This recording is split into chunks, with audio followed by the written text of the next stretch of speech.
20 minutos, con el patrocinio de Liuna, local 183. Feel the power. ¿Qué tal, amigos? Bienvenidos a 20 minutos, las noticias de Canadá y el mundo en tu idioma en 20 minutos. Yo soy Diana Lora y te traigo las informaciones de este jueves 19 de junio.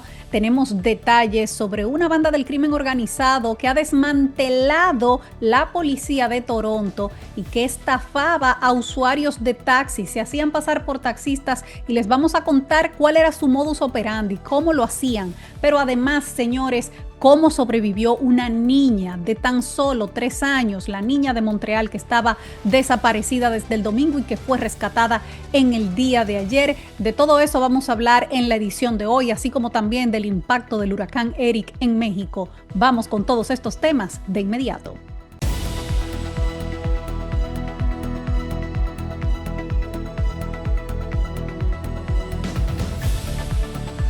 Vamos a empezar a nivel nacional. Las medidas de represalia por el arancel al acero y al aluminio se anunciarán en julio. El primer ministro Mark Carney anunció esta tarde una serie de medidas tendentes a proteger las industrias y los trabajadores del acero y el aluminio. Recordamos que Estados Unidos aumentó el arancel sobre estos dos metales a principios de junio del 25 al 50% y que Canadá no había tomado medidas de represalia adicionales. Hoy Carney explicó cuál es el plan del gobierno para estas industrias y cuándo responderán a los aranceles duplicados de Estados Unidos. Escuchemos a Carney.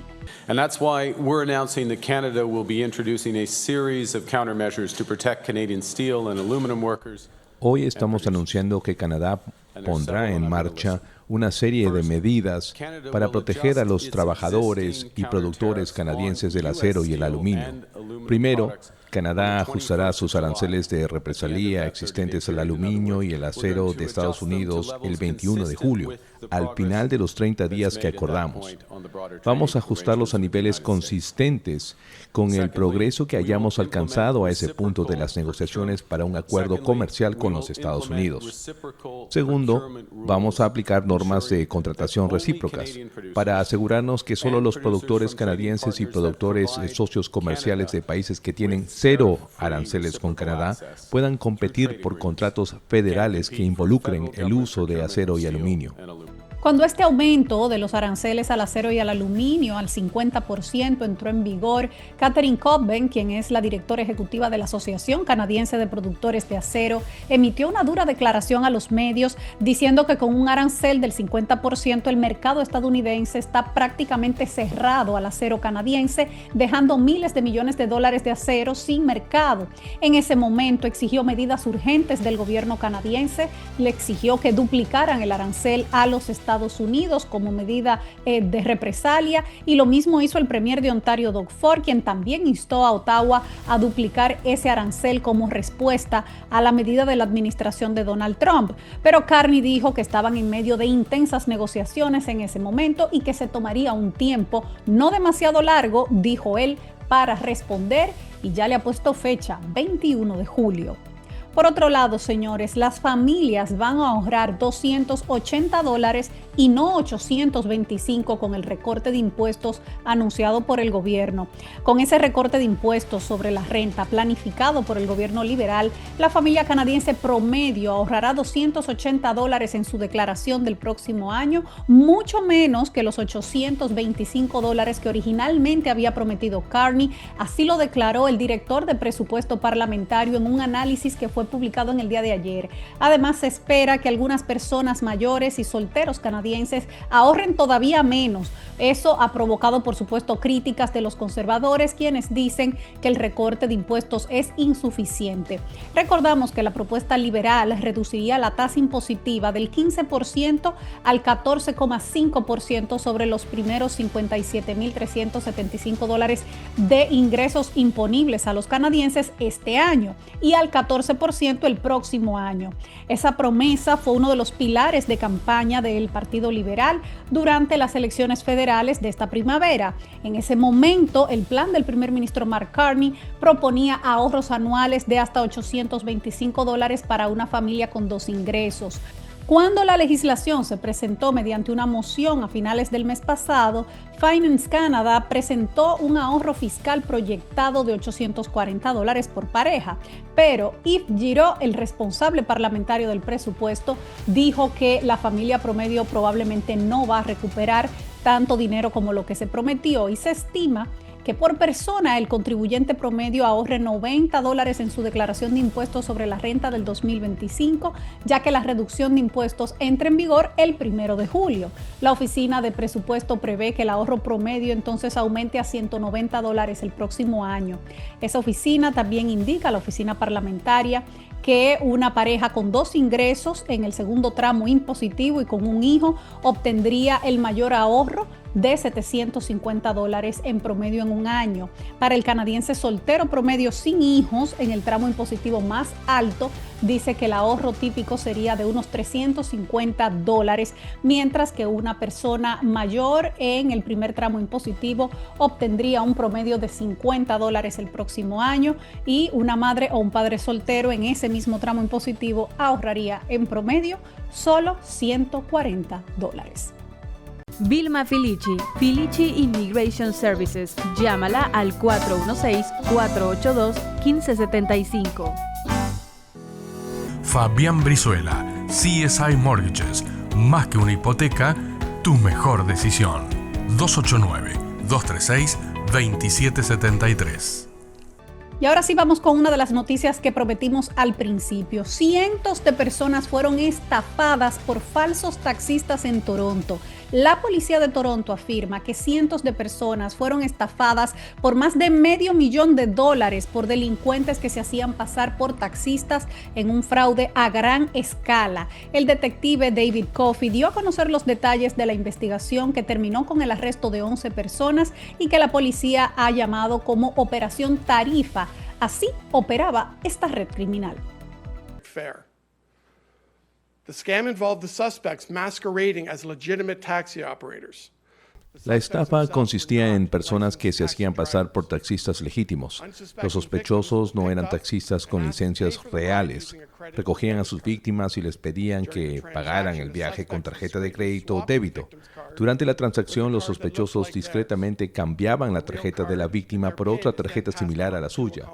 Entonces, la tarjeta real y su PIN se transmitían a sus cómplices. Estos estafadores utilizaban las tarjetas y los PIN robados para retirar fondos de cajeros automáticos, depositar cheques fraudulentos para inflar artificialmente los saldos de las cuentas y realizar compras de alto valor como productos electrónicos, tarjetas de regalo y ropa de lujo. Creemos que estos estafadores de usuarios de taxis lograron sustraer de manera fraudulenta cerca de $500,000. La Unidad de Delitos Financieros inició esta investigación en julio del 2024 tras múltiples denuncias de víctimas. Al principio, los investigadores pudieron relacionar 61 incidentes a los sospechosos. Para el final de la investigación ya eran más de 300. Coffey afirmó que los detectives creen que hay más víctimas que aún no se han presentado a denunciar y mostró las fotografías de los detenidos por si algunos de los estafados que no han reportado su caso los reconocen y se acerquen a la policía. En total, los sospechosos enfrentan 108 cargos. Por otro lado, amigos, se necesita construir 4.8 millones de viviendas en una década. La Sociedad Canadiense de Hipotecas y Vivienda afirma que será necesario construir 4,8 millones de viviendas nuevas durante la próxima década para restablecer los niveles de asequibilidad que se registraron en el año 2019 según las proyecciones de demanda. La Agencia Nacional de Vivienda publicó hoy su último informe sobre la estimación de la brecha de oferta que indica que se necesitan entre 430,000 y 480,000 nuevas viviendas al año en los mercados de propiedad y alquiler para el 2035, desde aquí hasta el 2035. Esto representaría aproximadamente el doble del ritmo actual de construcción de viviendas en Canadá, con 90,760 viviendas iniciadas registradas en lo que va de este año hasta mayo. Imagínense ustedes, se tendrían que construir, ustedes escucharon, unas 430,000 al año y en lo que va de este 2025 solo se han iniciado 90.790. En el 2023 también se estimó que Canadá necesitaría construir 3.5 millones de viviendas adicionales para el año 2030, pero esas proyecciones han aumentado. La última actualización de la agencia también incluye desgloses regionales que muestran que Ontario y Nueva Escocia presentan las mayores brechas de oferta de vivienda por provincia, mientras que Montreal enfrenta la mayor brecha entre las grandes ciudades. Y amigos, vamos a hablar sobre la niña de 3 años de Montreal que fue rescatada con vida cuando ya casi todo el mundo estaba perdiendo las esperanzas. Hay un gran alivio en Montreal por el rescate de la niña de 3 años que estaba desaparecida desde el domingo. La policía la encontró la tarde de ayer sola cerca de la autopista 417. La niña Claire Bell, de 3 años, desapareció el domingo 15 de junio, el Día de los Padres. La madre denunció la desaparición de la niña ese día en la tarde, unas 6 horas después de que abandonaron su casa en Montreal, en la localidad de Coteau-du-Lac, en Quebec. Ahí fue donde ella hizo la denuncia. Tras un intenso operativo de búsqueda de 72 horas, involucrando a más de 200 policías, drones, helicópteros, voluntarios civiles, finalmente fue hallada con vida la tarde del miércoles cerca de la autopista 417 en San Albert, Ontario, no en Quebec, en Ontario, aproximadamente 90 millas al oeste de su casa. Fue localizada por un dron de la Policía Provincial de Ontario gracias a una pista que recibió la policía de alguien que había visto a la niña y a su madre en el área de Casselman y San Albert, en Ontario, bastante más lejos de donde la madre había reportado su desaparición, lo que permitió que la policía limitara más el radio de búsqueda. Estaba consciente, hablando en el momento en que la rescataron y ahora la niña se está recuperando en el hospital.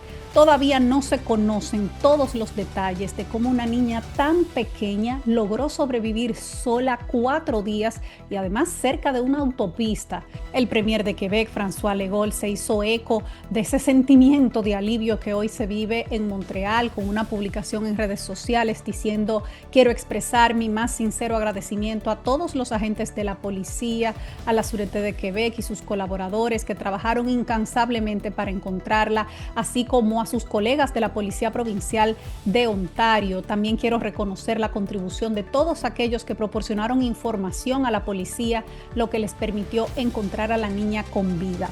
La madre había hecho unas publicaciones preocupantes en su cuenta de TikTok, donde aparece con la niña en brazos y enojada con un mensaje donde decía: inténtalo de nuevo y esto se pondrá feo.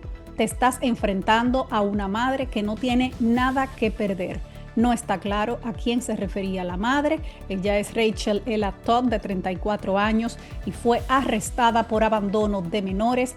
Está detenida a la espera de una audiencia judicial y se está considerando este caso como un verdadero milagro que después de tantos días hayan recuperado a esa pequeñita con vida. Vamos a hacer una pausa y cuando regresemos nos vamos al plano internacional porque Donald Trump ha dicho cuándo piensa tomar una decisión sobre si atacar o no a Irán, y el huracán Eric ha golpeado con fuerza a México en el día de hoy. Volvemos con esas informaciones. ¿Pensando mudarse a su país? ¿Enviar un equipaje no acompañado o paquetes a sus familiares? Extra Equipaje, con 15 años de experiencia en envío de carga internacional, le asesoran todo su proceso. Llámenos o escríbanos al 416-848-0523. Con Zulay Rincón en Toronto Auto Group, cada vehículo pasa por una selección rigurosa para que tú manejes con calidad. Autos usados de alta gama, con atención personalizada. 647-256-8800.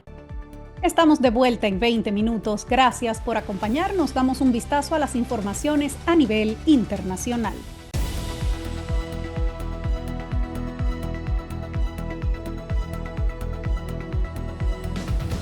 El huracán Eric golpea con fuerza México, con intensas lluvias y fuertes vientos. El huracán Eric impactó esta madrugada las costas de Oaxaca en el Pacífico mexicano, aunque llegó a alcanzar la categoría 4 en la escala de hasta 5 en la escala de Saffir-Simpson. Poco antes de tocar tierra se debilitó a categoría 3. Sin embargo, su paso puede ser catastrófico, según advirtieron las autoridades, con vientos sostenidos de más de 200 kilómetros por hora. Fue el impacto en tierra en la madrugada de este jueves y vamos a escuchar cómo lo dijeron en rueda de prensa.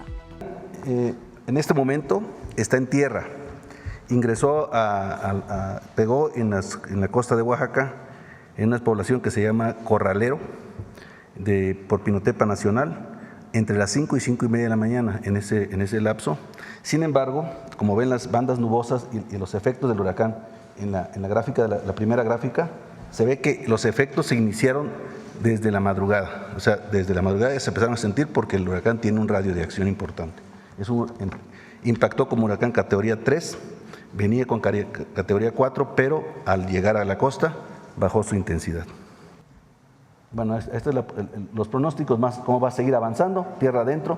Ahí, por ejemplo, a las 12 del día de hoy se espera que esté a 30 millas náuticas, que son alrededor de 50 kilómetros de Punta Maldonado, pero en tierra. Sin embargo, sigue afectando porque lleva categoría 1, 100 nudos, que son aproximadamente 180 kilómetros por hora todavía de vientos en tierra. Entonces, sí tenemos que, la población tiene que seguir resguardada y cuidándose porque puede haber afectaciones. La siguiente, por favor. Ya a la medianoche estará aproximadamente a 41 millas náuticas, son 80, 100 kilómetros de Acapulco, entonces puede afectar también Chilpancingo, toda la zona pegada hacia la sierra. Se espera que Eric se debilite rápidamente al llegar a la cadena montañosa, según el Centro Nacional de Huracanes. Hasta la tarde de hoy no se reportaban víctimas mortales, pero sí afectaciones importantes de carreteras, inundaciones, cortes de energía eléctrica en 14 municipios de Oaxaca y 2 en Guerrero. Ahora pasando a otro tema, Donald Trump decidirá en 2 semanas si ataca o no a Irán. Ante la expectativa de una posible intervención militar de Estados Unidos en apoyo al esfuerzo bélico israelí en Irán, la vocera de la Casa Blanca, Caroline Leavitt, informó hoy que Trump se tomará 2 semanas para decidir si interviene o no en el conflicto. Escuchemos. Tengo un mensaje directo del presidente y lo cito.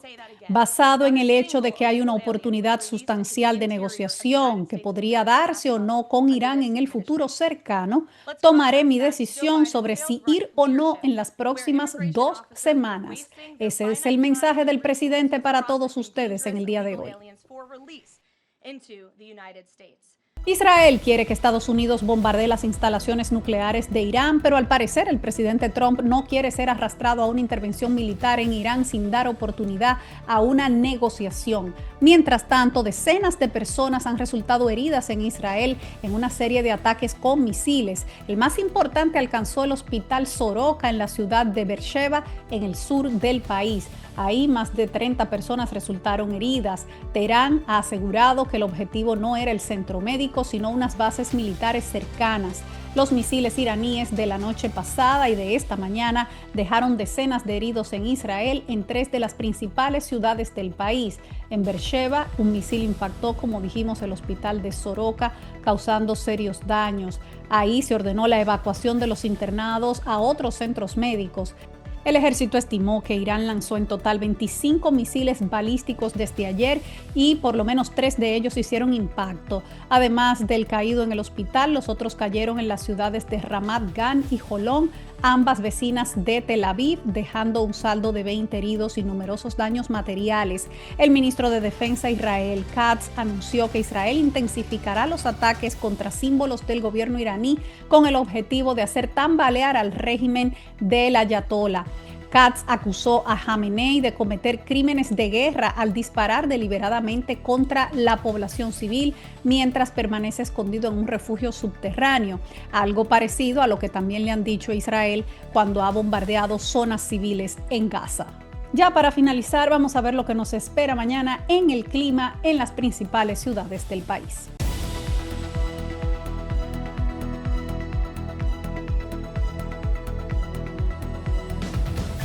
Mañana en Toronto tendremos lluvias, temperaturas entre 25 y 18 grados. En Ottawa estará parcialmente soleado durante el día, algunas lluvias en la noche y temperaturas entre 24 y 16 grados. En Montreal, lluvias en la mañana y luego se irá despejando en la noche con temperaturas entre 24 y 17 grados. En Vancouver hay lluvias para mañana, máxima de 14, mínima de 12 y en Calgary también lluvias pronosticadas y temperaturas entre 16 y 10 grados. Hasta aquí las informaciones de hoy. Gracias por acompañarnos en 20 minutos. Yo soy Diana Lora y como siempre me despido de todos ustedes recordándole a esa comunidad latina que unidos somos más fuertes. Juntos somos más. Hasta mañana.